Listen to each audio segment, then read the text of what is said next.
আমরা সবাই মুক্তিযোদ্ধা। এখন আমরা সবাই মিলে আমাদের এই ভাঙাচোরা গ্রামটাকে নতুন করে গড়ে তোলার পরিকল্পনা নিয়েছি। ভালো, খুবই ভালো উদ্যোগ নিয়েছো তোমরা।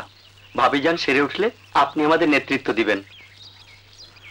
ওকে দেখার লোক রয়েছে, আমি কাল থেকেই তোমাদের সঙ্গে কাজ করব। আসল কাজ তো যুদ্ধের পরেই। এক একটা যুদ্ধ আসে তো চারিদিক থেকে সর্বনাশা বাতাস নিয়ে। কিন্তু আমাকে তো আজই একবার ঢাকা যেতে হবে ডাক্তারের জন্য। না মাজিদ ভাই, ভাবেকে এই অবস্থায় ফেলে আপনার যাওয়াটা ঠিক হবে না। তার চেয়ে বরং ওমর যাক। আপনি বিশ্রাম নিন, আমরা পরেই আসবো। হ্যাঁ।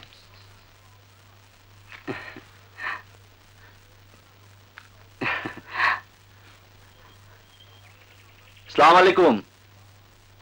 ওয়ালাইকুম আসসালাম। আমি রায়খালী গ্রামের প্রধান মৌলবী। কাল আপনার স্ত্রীকে গ্রাম্য প্রধানরা অন্যায়ভাবে শাস্তি দিয়ে ভুল করেছে। দৌড়া মারা ধর্মে নিষেধ, গুনাহ। আমি গ্রাম্য প্রধানদের ফতোয়া দিয়েছি, তারা আপনার স্ত্রীর চিকিৎসা সম্পূর্ণ ব্যয়ভার গ্রহণ করবে। মাফ করবেন মৌলবী সাহেব, আমি আপনার এই ফতোয়া ঘৃণার সঙ্গে প্রত্যাখ্যান করছি। ঠিক আছে বাবা, আমি আসি। আসসালামু আলাইকুম। ওয়ালাইকুম আসসালাম।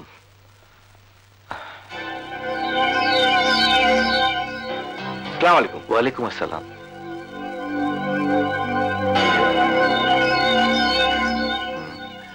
বাবা, ইয়ে আমরা তোমার সঙ্গে কিছু কথা ছিল, মানে কিছু কথা বলতে এসেছি।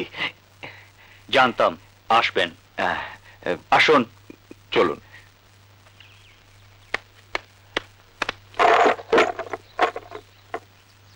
বসুন। গতকাল সব খোলাখুলি হওয়ার আগেই এই ছিটে ছান হয়ে কে কোথায় চলে গেল, তাই বলছিলাম কি বাবাজি, মানে কি মানে করছো? আসল মতলবে আসো। ক্যাপ্টেন সাদেককে আমি, মানে তুমি প্রকৃত ঘটনা না বললেও আমরা বুঝি।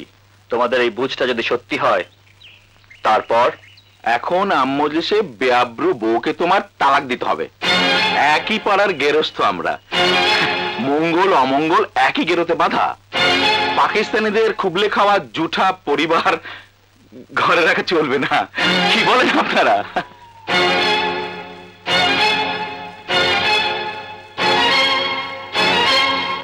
আমার একটা ছোট বোন ছিল। আরে ওকে তো সেই রাতে মিলিটারিরা ধরে নিয়ে গিয়েছিল লঞ্চে কয়েকটা মেয়ের সাথে। দেখেছেন কেউ? কিয়ামতের সেই কাল রাত্রে কে কার খোঁজ নেবে?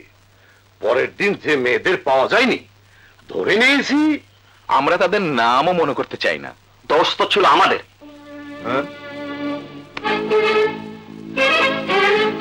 চলেন তো।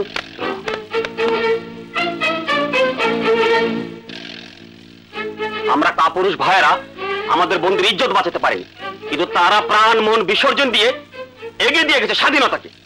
আয় চন্দন, এই মান্যি গণ্যি মানুষের মধ্যে তোর কথা বলা কি সাজে?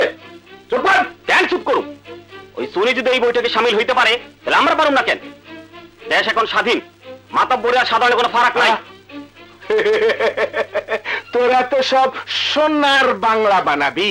এই মিয়ারা, মূল কথা রাখা কি সব আলতু মালতু বক্তাছ? মাজিদের বইনের কথা বলতেছিল, বলো, আমরা শুনি। কথাটা প্রকাশ করতে চাইনি।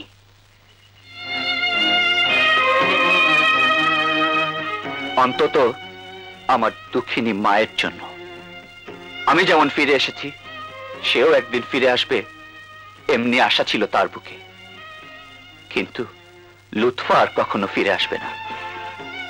সেই রাতে নরপশু সাদেকের সব অত্যাচারের শিকার হতে হয়েছিল ওকে। আমরা ওর লাশ ডোবার কাদায় পুঁতে রেখেছিলাম। প্রমাণ চাই, প্রমাণ, প্রমাণ, প্রমাণ। আসুন আমার সাথে। চলো চলো।